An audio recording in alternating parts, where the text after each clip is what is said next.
Welcome to our channel. Today we how to authenticate with Dropbox Sign for IRS form approvals, full guide step by step clearly. To authenticate with Dropbox Sign for IRS form approvals, start by visiting the official Dropbox Sign website. Click on the Sign Up button if you don't have an account.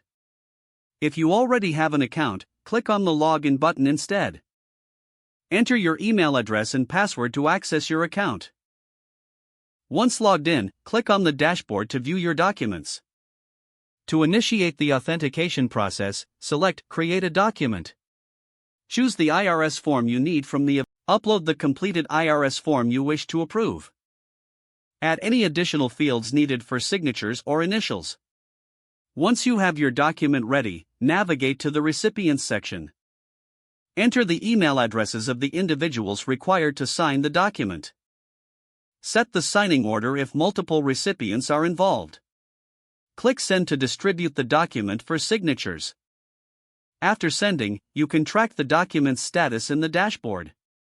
When all parties have signed, you'll receive a notification.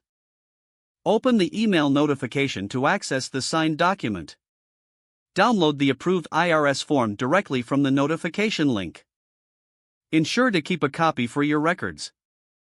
If you encounter any issues during the process, visit the Help section on the Dropbox Sign website. For additional support, consider reaching out to their customer service. If the page does not load, refresh the browser or try again in a private or incognito window. Make sure you are using the correct email address, then retype it carefully to avoid small typos. If your password is not accepted, use the Reset option and create a new strong password you can remember. Check your spam folder for verification or security emails, then complete any requested confirmation steps. Enable two-factor authentication if available to improve account security and reduce unauthorized access risk. After signing in, review your profile details so your contact information and settings are accurate and current. If you see an error message, note it down and try again after restarting your device and internet connection. Log out when you finish, especially on shared devices, to keep your account and payment information secure. If the page does not load, refresh the browser or try again in a private or incognito window. Make sure you are using the correct email address, then retype it carefully to avoid small typos.